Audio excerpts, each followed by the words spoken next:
The new marriage law introduced an equitable marriage system. The internet was ablaze with debate. I proposed to my girlfriend of many years, suggesting we register our marriage under this fair system. No bridal gifts, no dowry. Loans for the house and car would be split equally, each paying half. Both sets of parents would be financially independent. The same went for children.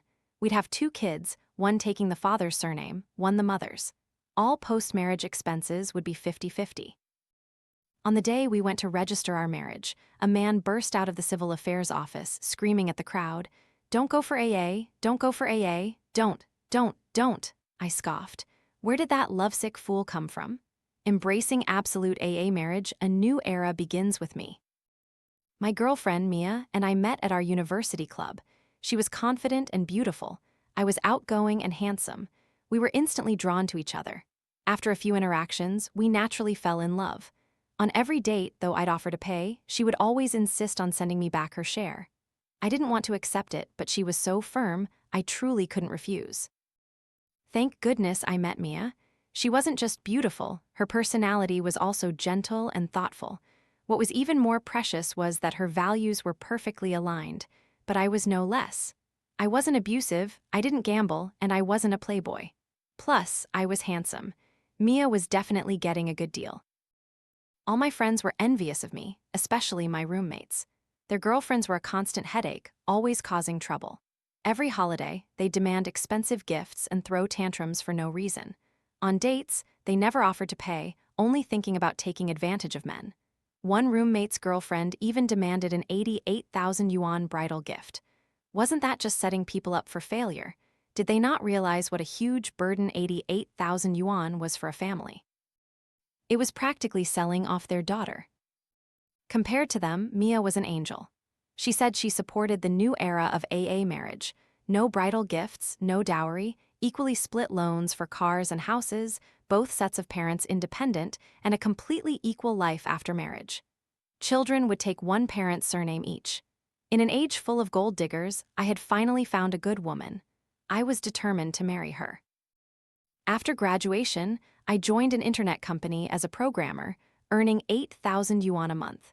Mia worked at a media company as a public account manager with a salary of 5,000 yuan a month.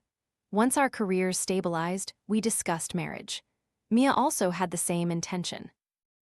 To boost marriage rates and ensure marital stability, the government had launched a smart chip. By surgically implanting the chip into the brain, it could monitor a person's emotions and physical state, guaranteeing complete equality between spouses. Furthermore, the chip was linked to our salary cards, automatically splitting all marital expenses down the middle. It truly saved a lot of hassle. As soon as we arrived at the civil affairs office, a man frantically rushed in, screaming, "Don't go for AA, don't go for AA, don't go for AA." He was immediately gagged and dragged away by staff members. I scoffed. Where did that lovesick fool come from? I was a little worried Mia might be affected, so I subtly glanced at her expression. Thankfully, Mia was a woman of strong principles and still chose AA.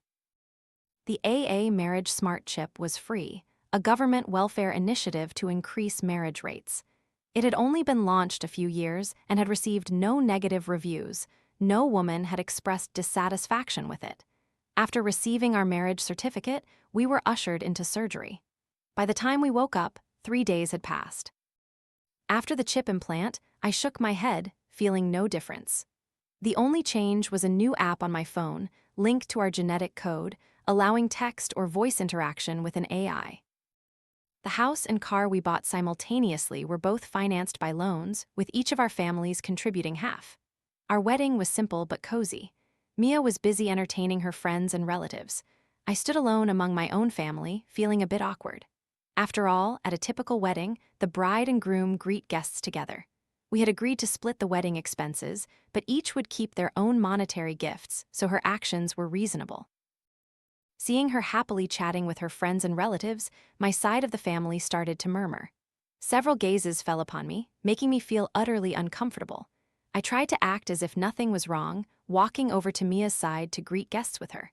Mia gave me a strange look, then smiled and linked her arm with mine. Our combined appearance looked much more normal to outsiders. After greeting Mia's relatives, we naturally moved towards my family. Unlike her previous lively demeanor, Mia walked beside me with great elegance, a subtle smile, and very refined greetings. Although I was a little displeased with her contrasting attitude, my relatives praised her endlessly, which made me feel proud, so I didn't dwell on it. We decided to take turns with housework, each doing it for a month. For the first month, we drew lots. Oh, I didn't get picked. I rarely did housework and was clumsy at everything. The floors were often not clean. Mia would sometimes frown at water stains on the floor but never actually blamed me. I couldn't cook, and I got home very late from work, so I didn't have time. Therefore, in the evenings, we decided to either eat out or order takeout. After we got married, the AA steward automatically opened a new account and transferred 5,000 yuan from each of our accounts, totaling 10,000 yuan. The AA steward stated this money was for daily joint expenses, and every day at midnight, it would automatically calculate the AA split and transfer funds from each person's account to maintain the 10,000 yuan balance. Takeout expenses were paid from the steward's account. After all, we were eating together, so it counted as a joint expense. After ordering food, I also ordered a pack of cigarettes for myself and a cup of milk tea for Mia. Mia was momentarily stunned, then linked her arm with mine, pouting sweetly. "Honey, I'll drink less milk tea from now on. You should also smoke less, okay? We need to save money to pay off our debts." Okay, I conceded. Mia's salary was 3,000 yuan less than mine. Her pressure was much greater, which I understood. I did some quick calculations. After deducting monthly loan repayments and living expenses, my remaining money was enough for me to spend comfortably. After all, I didn't have any bad habits. Moreover, if I worked for just 6 months, my salary could increase to 10,000 yuan. As long as I wasn't fired, it could go up by another 2,000 yuan each year. Mia was different. Her salary was stagnant. Even after several years, it would stay the same. No wonder she felt pressured. While eating, Mia kept watching online courses, saying she wanted to take an exam for a teaching certificate. "Why are you doing this?" I asked. "It's a waste of energy. Even if you pass the exam, you might not become a teacher, and a teacher's salary might not even be higher than what you earn now." I didn't understand. Taking a certification exam was both time-consuming and tiring, with no guaranteed outcome. Why not just relax with some games after work, instead of wasting time on such meaningless things? Mia pressed her lips together, silent for a moment, then only said 3 words. "I want to." Fine, whatever she wanted. I wasn't going to argue with her over this. We gave each other plenty of space. After dinner, I tidied the table briefly. Mia put on her headphones, intently listening to her lecture, while I enjoyed playing games beside her. The new colleagues I'd befriended were excellent gamers, and climbing the ranks with them was a lot of fun. Later that evening, after Mia and I had been intimate and were drifting off to sleep, my phone chimed with a voice notification, 90 yuan deducted. As an engineer sensitive to numbers, I jolted awake. That's not right. Tonight I had pork chop rice for 25 yuan, Mia had chicken and mushroom stewed rice for 18 yuan, cigarettes were 60 yuan, and milk tea was 15 yuan. Total spent was 118 yuan. Divided equally, it should be 59 yuan each. Mia also woke up. Her phone was on silent. She picked it up to check her messages. She had been charged 28 yuan. "Why were you charged so little and I so much?" I asked. "I don't know," Mia replied, clearly also confused. Even if the cigarettes were considered my personal expense, it would only be 85 yuan, so why 90? I didn't understand how this AA system was working. I quickly opened the app to ask the steward. The steward's answer was that I had eaten some of Mia's food, but Mia hadn't eaten any of mine, so I had to pay a portion of Mia's meal. That's ridiculous. Husband and wife, isn't it normal to share a meal? Besides, I didn't forbid Mia from eating. She just chose not to because she was worried about getting fat. The steward replied, "But you are husband and wife." I wondered who developed this chip. It wasn't smart at all, too rigid.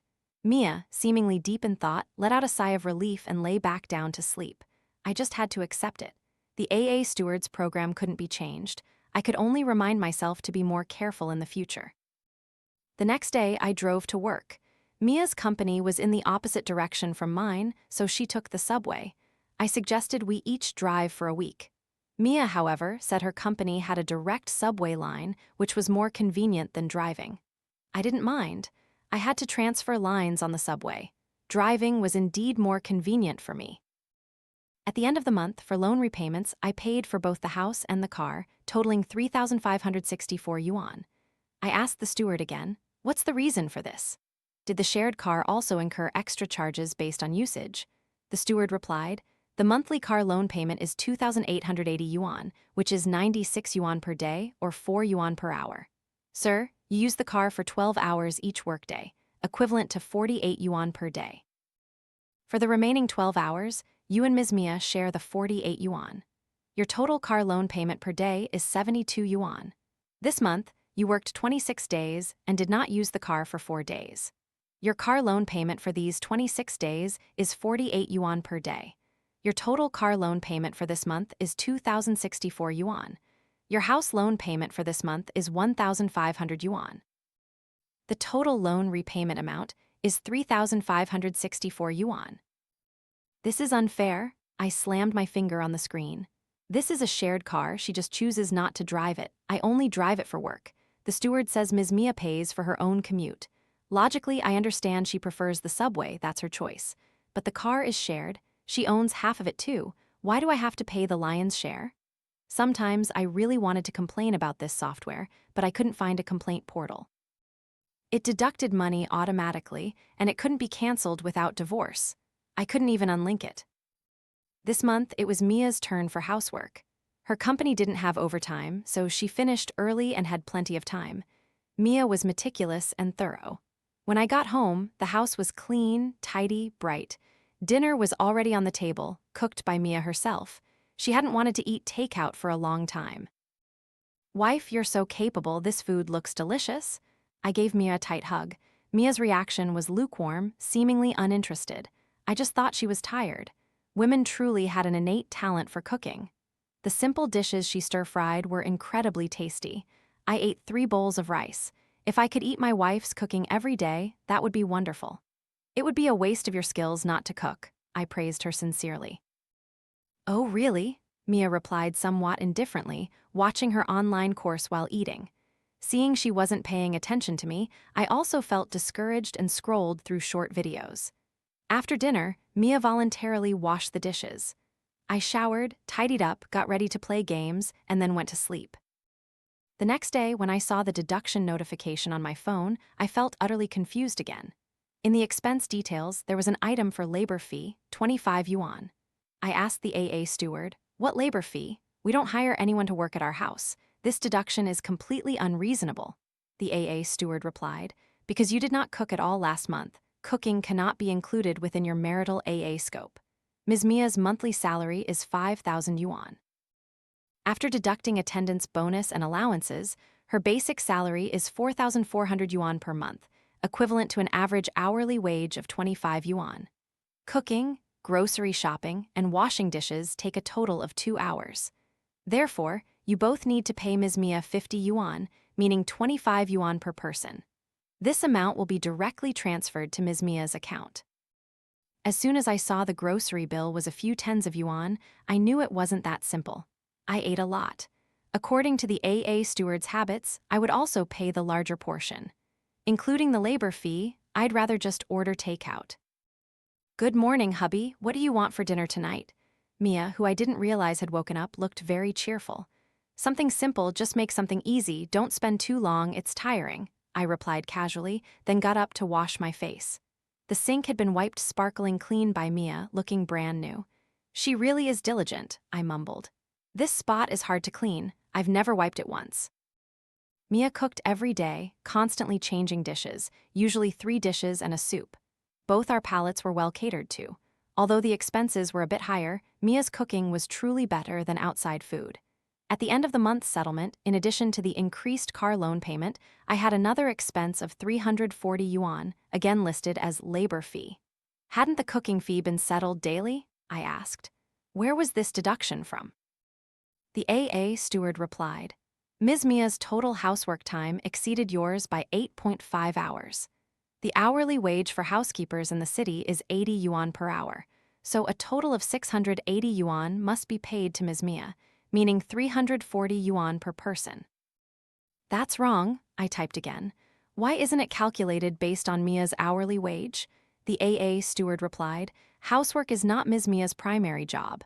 Then why was her cooking calculated based on her hourly wage? I countered. Because cooking is a survival need, the steward said. I was speechless. The urge to remove this chip surfaced again. This thing was too unintelligent. It completely failed to understand what being one flesh as husband and wife meant. I had never seen an AA marriage where even a few bites of vegetables or a little extra chore had to be calculated. Dissatisfied as I was, after some self-consolation, I reluctantly accepted it. After all, my salary was much higher than Mia's, so a little extra spending was within my means. My parents from our hometown called me, saying they had butchered a pig and would send us some local pork. Everything in the big city was good, but when it came to the freshness of food, it truly couldn't compare to the countryside. Our free-range chickens grew up in the forest, eating insects and grass. Their meat was fresh, firm, and perfect for stew. I asked my mom to kill a chicken and bring it along. That evening after work, I told Mia my parents would be coming to drop off some things. Mia was taking notes from her online course and didn't even look up, asking, "Will they leave right after dropping them off? They've come all this way, shouldn't they stay for a few days?" I said naturally, but Mia tried to say something else and I interrupted her.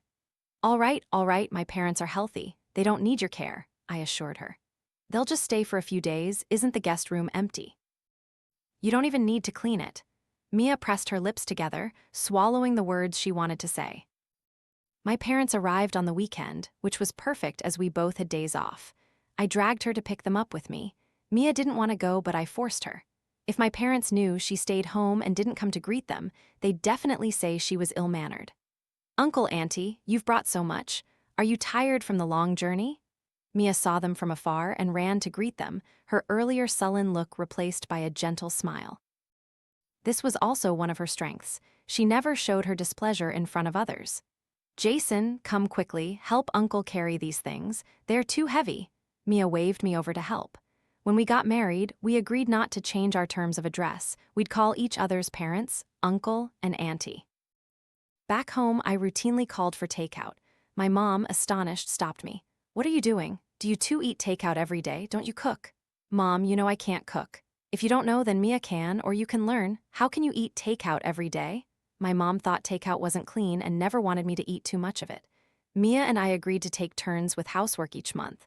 This month just happens to be my turn. Next month, Mia can cook. My mom's face was full of disapproval. "Men are meant for big things. Who does housework? Housework is for women. Mia is really something." I looked around, quickly signaling my mom to lower her voice. Luckily, Mia had already gone into the bedroom and hadn't come out yet. "Mom, you don't understand. This is called AA, a popular lifestyle among young people." "All right, let me do it then. Don't order takeout," my mom said, getting up and heading to the kitchen. In the living room, my dad munched on sunflower seeds and watched TV. Mia held a book, writing and scribbling, her lips moving as she murmured something. My game friends weren't online. Frustrated, I scrolled through short videos. "Mia, come help Auntie for a bit," my mom called from the kitchen. Mia, wearing headphones, didn't seem to hear, not getting up, still studying. "Mia, come help Auntie for a bit." This time, my mom's voice was louder. She came out of the kitchen, stood at the doorway, calling Mia, her eyes giving me a reproachful look. I shrugged. "She's not calling me, is she?" "Mia, Auntie is calling you." My dad, thinking Mia hadn't heard, called her again. Only then did Mia reluctantly put down her pen and get up to go to the kitchen. For some reason, under her gaze, I felt a little guilty. At dinner, I clearly felt Mia's discomfort. Her smile was a bit forced and she spoke very little. My mom kept putting food on her plate. "These vegetables are homegrown, completely natural and organic, much more nutritious than the ones you buy at the supermarket." "Thank you, Auntie, I can serve myself," Mia said. "These dishes are all Jason's favorites," my mom said, then served me some food. Mia didn't like eating food served by others, feeling it was unsanitary due to saliva, especially since she preferred meat. "What's wrong? Mia doesn't like it." "Vegetables are good for women's skin, you know," my mom continued, trying to persuade her to eat vegetables. "Mom, just eat your own food," I interjected. "Mia isn't a child. She can serve herself what she wants, can't she?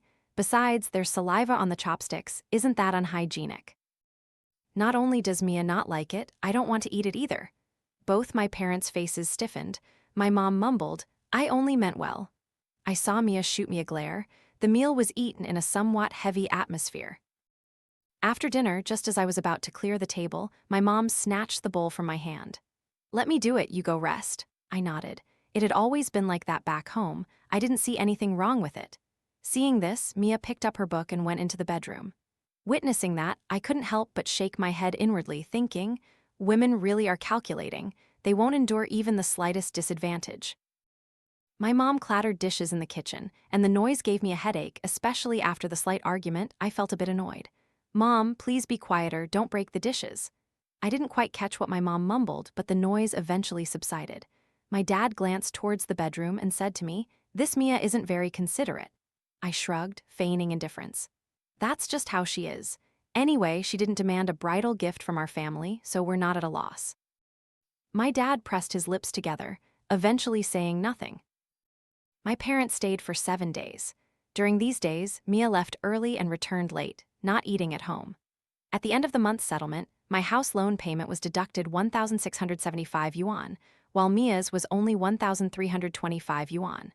My car loan payment was deducted 2,074 yuan, while Mia's was only 806 yuan. Is this system biased towards women? Isn't it supposed to be an equal split? Why am I being charged so much more? I called up the steward to see the deduction details. The steward displayed the detailed figures and replied, "It was detected that the male partner's parents stayed for 7 days. As the house loan has not been fully repaid, these 7 days house loan payment is calculated among 4 people. The male partner will be charged for his parents' share." It was detected that the male partner's parents used the car for a total of 10.8 hours, calculated as 10 hours. The car loan payment for these 10 hours is split among 4 people, with the male partner charged for his parents' share. This month has 30 days. The couple resided for 23 days. For these 23 days, the house loan payment is 2,300 yuan, averaging 1,150 yuan per person. The couple and the male partner's parents resided for a total of 7 days. For these 7 days, the house loan payment is 700 yuan, averaging 25 yuan per person per day. The male partner pays his share and his parents' share of the house loan, totaling 3 people. For these 7 days, the total is 525 yuan. The female partner pays 175 yuan. The male partner's total is 1,675 yuan, and the female partner's total is 1,325 yuan. Monthly car loan payment is 2,880 yuan, equivalent to 96 yuan per day, or 4 yuan per hour.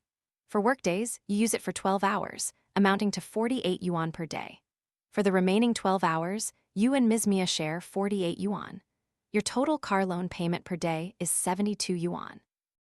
It was detected that you worked 26 days this month.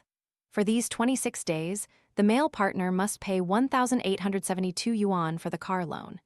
It was detected that on weekends, the male partner took his parents out for a total of 10.8 hours, calculated as 10 hours. For these 10 hours, the male partner pays 30 yuan, and the female partner pays 10 yuan. For the remaining 86 hours, totaling 344 yuan, each partner must pay 172 yuan. The male partner's total is 2,074 yuan, and the female partner's total is 806 yuan. I couldn't believe it. They were my own parents. Did even that have to be calculated? I refused to accept it.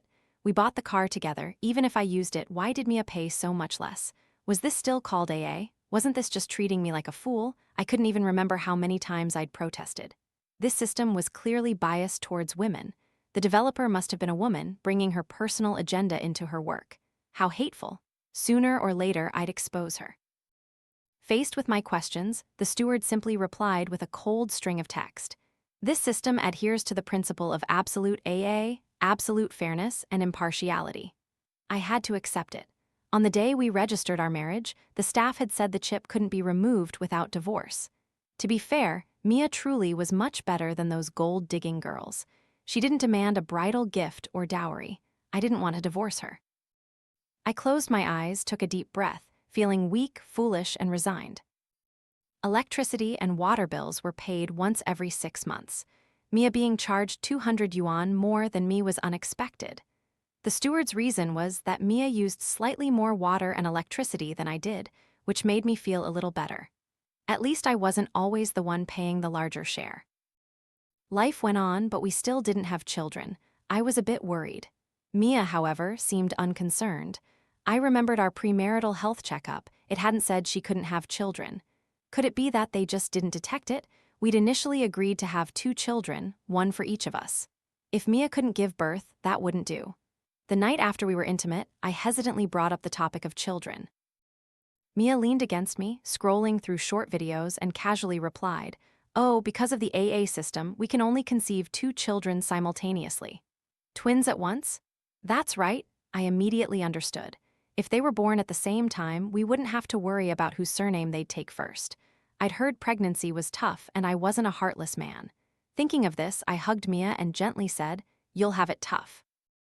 Mia seemed a bit tired, still indifferently saying, "You too, get ready." Get ready? Get ready for what? Are you going to make me bear the costs of your childbirth? I brought up the thing I hated most, the childbirth warnings. All those feminist theories in the world: bodily damage, postpartum incontinence, depression, they were all just excuses for laziness. That incontinence thing? Who knows, maybe those women just ruined their bodies from reckless living and then blamed it on having children. Among my bros, I'd heard countless such examples. They'd all witnessed it firsthand. Mia turned to look, as if she hadn't heard clearly. I repeated it again. Having children is a mutual decision. It's not just yours. I provide the sperm, you provide the egg, half each, very fair. Don't tell me pregnancy damages the body. If you have someone to blame, blame Nua. Why did she only allow women to get pregnant and not men?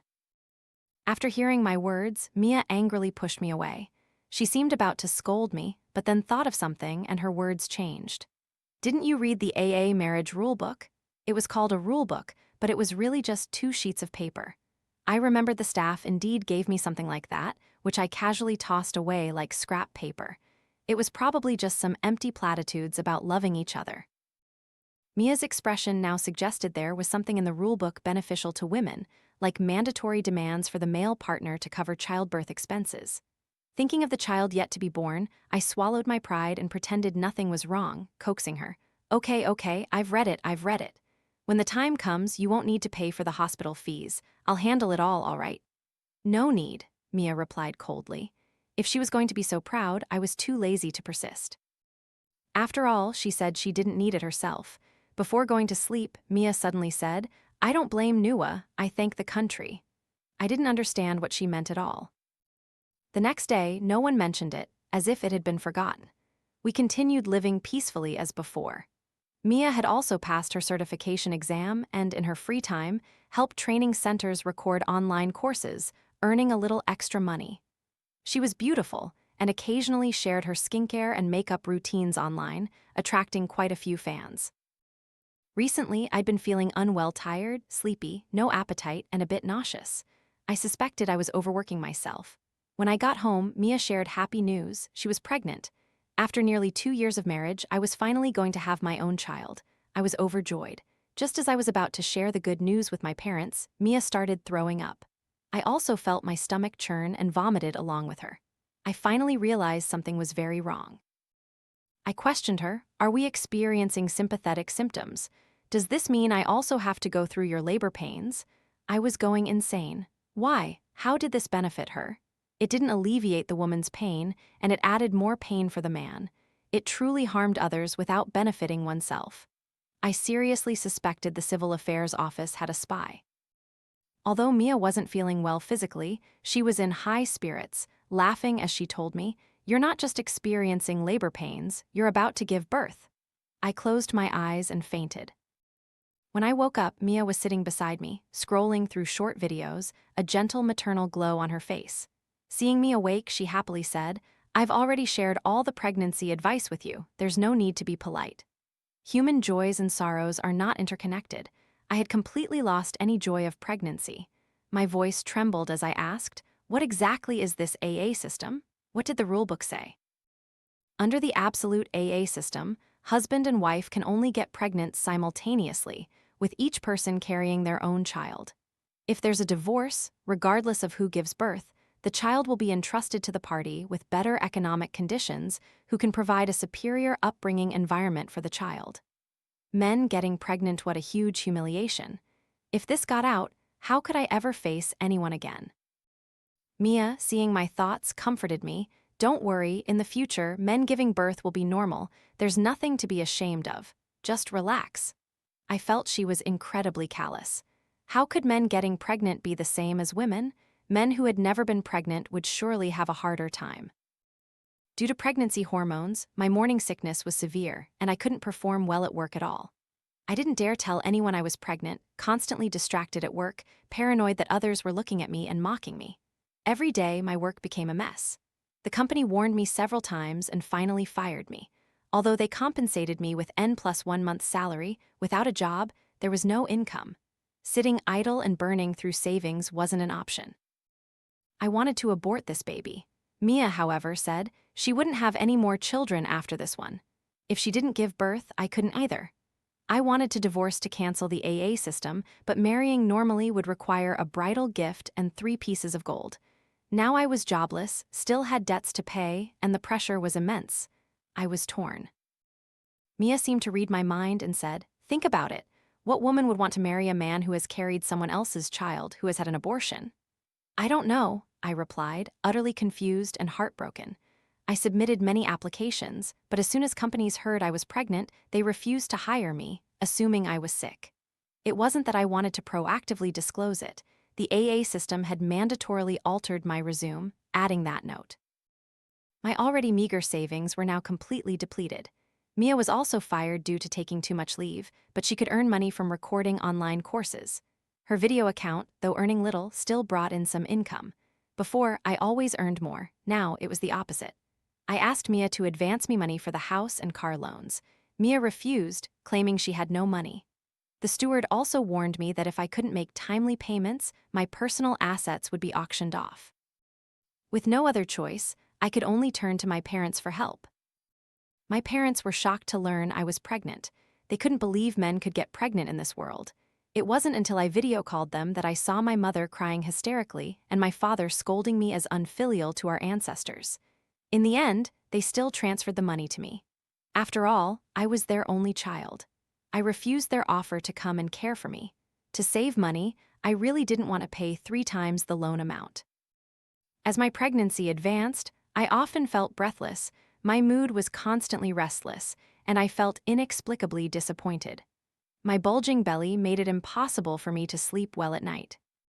What bothered me even more were the scrutinizing gazes of those around me. My belly was very obvious, and every time I went for a prenatal checkup with Mia, I felt immense torment. At home, we had also broken our previous indifference, starting to care for each other a little, somewhat like normal married couples. Oh, right, except for money, Mia refused to spend a single cent on me. Looking at Mia's monthly income, while I kept spending, I also thought about learning from her to make short videos. Men giving birth, this would definitely be sensational news. When I finally decided to completely discard my self-respect for money, I horrifyingly discovered that videos of men giving birth couldn't be uploaded, and related topics couldn't be found either. No wonder I had never heard of such a thing before. I could only ask my parents for money again and again. My pregnancy was too far along, neither of us could really take care of ourselves anymore. Mia called her mother to care for her, but I couldn't call my mother. They were mother and daughter, while my mother and I were mother and son. It was very inconvenient. Although there were many uninhibited mother-son relationships online, I was still a normal person in this regard. Reluctantly, I could only ask my father to come and care for me, but I forgot he was a man who hadn't even cared for my mother when she was pregnant. How could he possibly take good care of me? He only caused more trouble, forcing me to spend money hiring a male nurse to care for me. On the day of birth, I thought I was going to die. My body felt like it was being ripped in half from the middle. Mia had a difficult labor, and so did I. Both of us struggled on the delivery table for an entire day and night, ultimately requiring C-sections. Pain everywhere. That was my only sensation after giving birth, and this was just the beginning. I discovered that a single cough not only made my incision hurt, but also caused me to leak urine. The shame made my head feel like it was going to explode. My nether regions kept bleeding profusely. My self-esteem was repeatedly crushed. I didn't let my mother care for me, and my father didn't know how to care for someone in postpartum recovery. Although not overtly expressed, His curious, scrutinizing, or inadvertently mocking glances pushed my mental state to the brink of collapse. I wanted to post a plea for help, but any topic about men giving birth couldn't be published. I felt a profound despair. I started commenting under videos about men's safety, attracting several groups who sent me cryptic private messages. "Buddy, your posts are too weak," one said. "I'll teach you how to talk." "Follow me, buddy, I'll give you some relaxing photos." I was genuinely asking for help. I didn't have time to play games with them. I thought of my old buddies and called to borrow money from them. One or two of them made excuses, saying they had no money. Somehow, they'd heard about me being pregnant and giving birth. They not only mocked me, but also cursed at me, or pried relentlessly to satisfy their own curiosity. During my postpartum recovery, I couldn't get a single good night's sleep. The baby cried constantly, and I had milk. I had originally intended to ask Mia to help care for it since she was there, but she absolutely refused to care for my child, only looking after the one she had given birth to. Still, it was my own flesh and blood. I couldn't watch it starve. Facing such a cold and heartless wife, I began to reflect on what this marriage had truly brought men. "Let's get a divorce," I said. "I'm genuinely exhausted." Mia was coaxing her child, not even looking at me, and casually replied, "Okay." As if it were just a trivial, normal matter. I wanted to cry, and I did. I was so incredibly tired. The baby kept crying and fussing, my body was plagued with all sorts of ailments, and I couldn't rest a single day. My savings were completely depleted. The partner who should have been with me, hand in hand through life, was instead watching me coldly. I couldn't live like this anymore. Rather than a marriage that existed in name only, I'd rather divorce. I'd hand the children over to my parents to care for, and I'd go back to work. I was a man. Finding a job was still easier than for women. At the Civil Affairs office, Mia suddenly said, "Oh, right, I forgot to mention, if we divorce now, both children will belong to me because I can provide them with a better life." She was right. Mia had used her time during pregnancy at home to create a content account specializing in parenting experiences, and her income was now substantial. I couldn't win custody from her. This was the child I had struggled to carry for 10 months, risking my life to give birth to. I couldn't abandon it. I didn't want to give it to her. I asked the AA steward if the chip could be removed after divorce. It replied that once implanted, the chip couldn't be removed, but the system would update from the AA marriage system to the AA divorce system. I suddenly had a bad premonition. What did that mean? Did it mean even after divorcing, I still couldn't escape Mia? The steward said, "You two have 2 children. Mia has been granted custody." According to the AA rulebook, 20% of your salary each month is for child support for one child. Mia, as the custodial parent, lives with the children and expends more effort. You will need to pay an additional 20% of Mia's salary as a hardship fee. Furthermore, if Mia does not remarry, and you are the party initiating the divorce, you will need to pay an additional monthly compensation fee. I froze. Damn it, I thought. So even after divorce, I'll still have no money. Mia, maybe we shouldn't divorce after all. Mia's lips curved into a barely perceptible smirk. We've already scheduled the divorce. It can't be canceled now. Just then, a couple stormed into the Civil Affairs office, screaming something about AA marriage. My nerves seemed to receive a signal, making me rush out and yell at the crowd, "Don't go for AA, don't go for AA, don't go for AA." The next second, a staff member clamped a hand over my mouth and dragged me away.